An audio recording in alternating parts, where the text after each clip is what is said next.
Take his latest construction project, the big triumphal arch that he wants to build right in front of Arlington National Cemetery, one that would cast a huge shadow over the graves of American service members. Trump's decision to increase the size of the arch has even alarmed the architect who first proposed the idea, who told the New York Times that Trump's new scale is, quote, way too big for that site. Trump is demanding that his arch be 250 feet tall, despite an existing law that would restrict its height to just 130 feet. But today, Trump's hand-picked Federal Planning Commission decided that that law doesn't apply to Donald Trump's arch.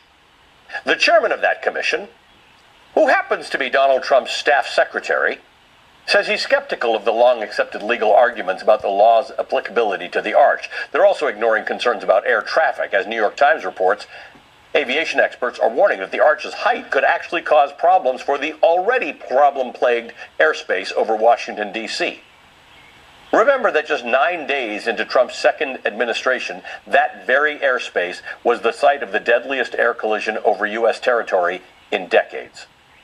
You would think Donald Trump would want to avoid any future problems in the airspace over the nation's capital. But Trump is willing to overlook all of those concerns to get his arch, which more than anything else feels like a monument to himself. He craves symbols of his own power, like he's an authoritarian leader in some tin-pot dictatorship, and he's never been shy about those aspirations. He openly joked about being a dictator on day one of his presidency. He's the same guy who once said his fake claims of election fraud warranted terminating the Constitution itself. And last year, Donald Trump basically declared himself above the law, saying he who serves his country does not violate any law, as if he is the sole arbiter of what is and is not legal. And Trump has surrounded himself with lackeys who are willing to support that expansive theory of power. Just this week, Trump told his aides to officially begin the process of appointing his former personal attorney, Todd Blanche, to permanently fill the role of Attorney General. And just today, Blanche made it clear that he intends to use that office to shield Donald Trump from accountability for his actions, even after his term ends. Well, do I believe it's a possibility that the Democrats will go after President Trump, his family, anybody that knows him, anybody that worked for him? I think they've proven that to be true. And what can we do about it is we can just keep on exposing.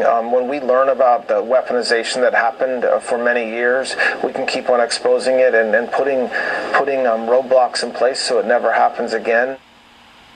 Putting roadblocks in place, not so that it can never happen again, so that Donald Trump cannot be held accountable for his actions. The irony here is that Trump and his administration are acting like Trump is invincible at a time when his popularity is at rock bottom.